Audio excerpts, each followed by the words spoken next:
গুরুত্বপূর্ণ রাজনৈতিক ঘটনা যে কালেকটিভ মেমোরি, এই মেমোরি সংরক্ষণ করবার জন্য আপনারা একটা কমিটি করবেন, যেটা ক্রস পার্টি পার্লামেন্টের সকল দলের সদস্যরা মিলে, মানবাধিকার কর্মী থেকে শুরু করে সাংবাদিক, আইনজীবী, যারা সবাই এই কমিটির সদস্য হিসাবে থাকবেন। তাদের কাজ হচ্ছে আমাদের এই পুরো শহীদদের তালিকাটা আইডেন্টিফাই করা, এবং এই আইডেন্টিফাই করবার ক্ষেত্রে অনেকগুলো জায়গায় যে ঘাটতি আমরা গত বছরগুলোতে দেখেছি, সেটা হচ্ছে আপনাদের মনে থাকবার কথা, আওয়ামী আমলের 24-এর আমির আমিন নির্বাচনের পরে যিনি স্বাস্থ্যমন্ত্রী হয়েছিলেন, তিনি প্রফেশনালি অনেক বড় চিকিৎসক, কিন্তু আওয়ামী আমির আমিন নির্বাচনের ডাক্তার হয়ে তিনি গণ অভ্যুত্থানের বিপক্ষে অ্যাক্টিভলি কাজ করেছেন।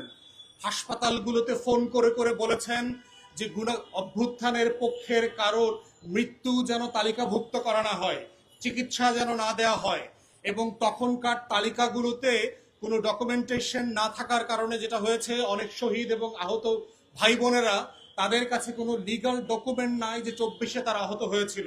কিন্তু একই সময়ে ছাত্রলীগের হেলমেট পরা গুন্ডা বাহিনীদেরকে আমরা দেখেছি, তারা ইতিমধ্যে অনেকেই শহীদদের তালিকায় নাম ঢুকিয়ে ফেলেছেন।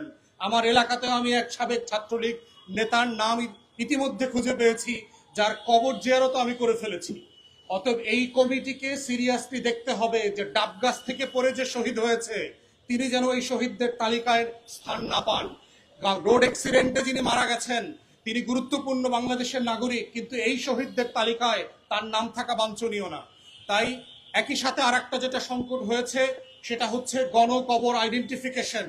আমরা দেখেছি যে 128-29 জন শহীদকে এই রয়ের বাজারে এনে রাতের বেলা যেভাবে গণকবরে কবরস্থ করা হয়েছে, মাতুয়াইলে, জুরাইনে, নারায়ণগঞ্জে, মুন্সিগঞ্জ থাকো, দেশের বিভিন্ন জেলাতে এই গণকবরের আইডেন্টিফিকেশন, ডিএনএ স্যাম্পলিং এখনো সমাধান করা হয় নাই। তৃতীয়ত হচ্ছে, যারা আহত, পঙ্গু হয়েছেন, প্রতিবন্ধী হয়েছেন, অন্ধ হয়েছেন, তাদের পুনর্বাসনের যে কার্যক্রম, সেটা থেমে আছে। আপনারা বাজেট বরাদ্দ করেছেন, কিন্তু মুক্তিযুদ্ধ মন্ত্রণালয়ের এই আওয়ামী আমলা দিয়ে এই জুলাই গণ অভ্যুত্থানের শহীদ এবং আহত পরিবারকে পুনর্বাসন করা যাবে না। বরং পেশাদারিত্বের সাথে জুলাই শহীদ স্মৃতি ফাউন্ডেশন যারা এই কাজটা করেছে গত 2 বছর ধরে, টাকাটা তাদেরকে দিতে হবে। কিন্তু দুঃখজনক হচ্ছে, সরকার ক্ষমতায় আসার পরে এদের বেতনের টাকাটা পর্যন্ত দেয়া বন্ধ করে দিয়েছে। গত 5 মাস থেকে জুলাই শহীদ স্মৃতি ফাউন্ডেশনের কর্মকর্তারা, স্বেচ্ছাসেবীরা যারা নামমাত্র মূল্যে সেখানে কাজ করেন, তাদেরকে বেতন দেওয়া যাচ্ছে না। বাংলাদেশ ব্যাংকের গভর্নর এসে ভাতার টাকা পর্যন্ত সাসপেন্ড করে দিয়েছেন। এই ধরনের দুষ্টামি বন্ধ করা দরকার। থার্ড হচ্ছে, জুলাই জাদুঘর উদ্বোধন করবার দিনটাকে আপনি 5 তারিখে কেন নিচ্ছেন?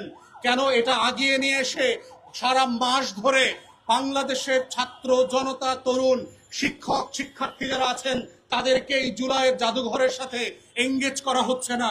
আপনারা কি এটাকে শোকে পালন করবার জায়গা হিসেবে নিচ্ছেন, না গণ অভ্যুত্থানের উদযাপন আকারে নিচ্ছেন? এই জায়গাগুলোতে কিন্তু আমরা দেখতে পাচ্ছি বর্তমান সরকার একটা দায়সারা অনুষ্ঠান আয়োজন করছে। আমরা নিন্দা জানাচ্ছি, একইভাবে মনে রাখতেছি এবং আপনাদেরকে মনে করিয়ে দিচ্ছি, এই 1400 শহীদ এবং গণ অভ্যুত্থানের সবচেয়ে বড় বেনিফিশিয়ারি কিন্তু আপনারা, যারা ধান খেতে, পাট খেতে শিলংয়ে, লন্ডনে, টরেন্টো আর মালয়েশিয়া থেকে লুকায়ে ছিলেন, যারা বছরের পর বছর বাংলাদেশের চাঁদ তারা আলো বাতাস দেখেন নাই, তারা আজকের সাডেনলি ক্ষমতার বাতাস দেখতে পাচ্ছেন এবং জুলাইকে ছোট করবার জন্য প্রতিদিন প্রতিনিয়ত বক্তব্য দিচ্ছেন।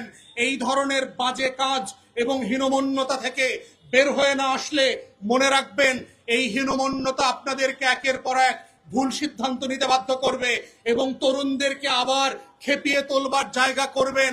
তার একটা টুকরা গত কয়েকদিনে আপনারা দেখেছেন, শিক্ষা ব্যবস্থা নিয়ে যেই ছিনিমিনি করবার চেষ্টা করে তরুণরা একটা অংশ আবার রাস্তায় নেমে এসেছে। তাই জুলাইয়ের বারুদ কিন্তু এখনো বাতাসে, স্কুলে কলেজে তরুণদের হৃদয়ে গেঁথে আছে।